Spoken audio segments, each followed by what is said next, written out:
obviously you were not born into it, but you served as a priest, you studied at their seminaries, and so you were an outsider who came in.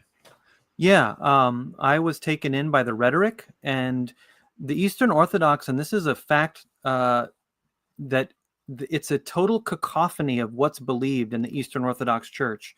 You have people, writers, supposedly Eastern Orthodox writers, like David Bentley Hart, who's an self-avowed universalist. So you can go into the Eastern Orthodox Church being a David Bentley Hart reader.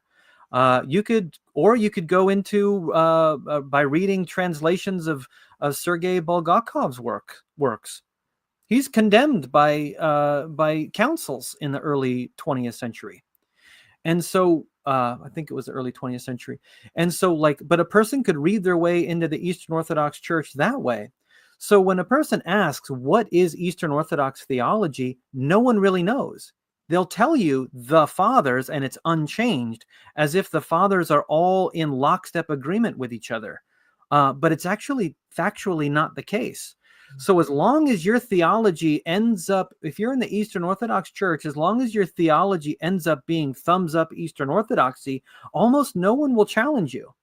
So they'll tell you from the day you're born to the day you die, they won't tell you that you have to venerate icons or you'll go to hell. So why on earth would somebody go to the Seventh Ecumenical Council and read the acts and decrees and letters and all of that in order to find out what they are, what the actual fine print is? They don't tell you about the Jerusalem Council of 1672. They don't really tell you much of any of the history of the Eastern Orthodox Church after Cyril of Alexandria or after Maximus the Confessor. Certainly, they barely get into the histories of things following after the icon, barely get into the iconoclast controversy, because it's sordid. The people who are called saints are murderers and thieves. It's backstabbers. It's terrible. And so to say that the information is a very interesting experience in the Eastern Orthodox Church. And so so I wasn't born into the Eastern Orthodox Church, but they have no problem letting you be suspended on a series or a bunch of rhetoric, of sophisticated sounding rhetoric, where they say, oh, well, you don't have to believe that, and you don't have to believe that, and you don't have to believe that. And well, what do you have to believe? I mean, they'll even openly reject the substitutionary atonement of Christ in some places. In other places, they'll affirm it. In some places, they'll affirm that it's all by grace. Another that then you'll go somewhere else and they say, "Oh no, it's by grace plus your works," and they'll tell you anything because there's no regulatory mechanism within the Eastern Orthodox Church. So a person goes in there, and as long as you sound smart, you'll be accepted.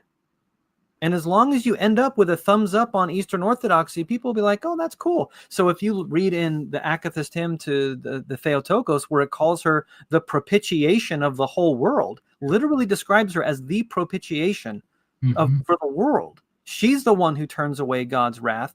They'll say, oh, that's just flowery language. But that's actually not flowery language to them at all. They really mean it. And it works out into their piety, where some people will pray 20, 30 minutes daily to Mary, 5 minutes to Jesus.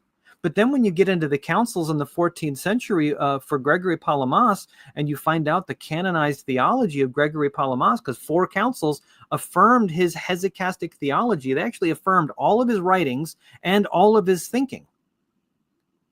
And in his writings, he says that the source of the path of hesychasm is Mary, that she created that path to heaven, and that she would ascend up to heaven, and the pain of man's sin was such a pain to her heart that she constrained and drew him down to be incarnate.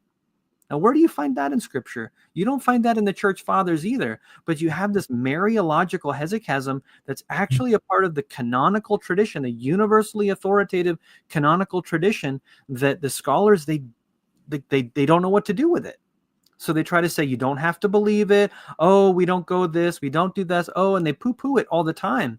But when you're a priest and you're trying to pastor people and they all think whatever they want, and you want to try to teach them something. Well, what do you teach them? You have to teach them something canonical. But now you have the modern Western revisionist scholars coming up with all their own ideas about what Eastern Orthodoxy is. So maybe they'll read a little bit of Athanasius, maybe they'll read a little bit of Basil, maybe they'll read a little bit of Gregory of Nazianzus, and then they'll read anything else or come up with anything else that, as long as you tie a couple names, church father names together, they'll say that's Eastern Orthodoxy, and then you get a pass. I promise you that's the case. I can't tell you how many priests I've talked to that they literally do not believe the canons. On Sunday morning, they believe the canons. Right. In private conversations, they do not believe the canons. Incredible.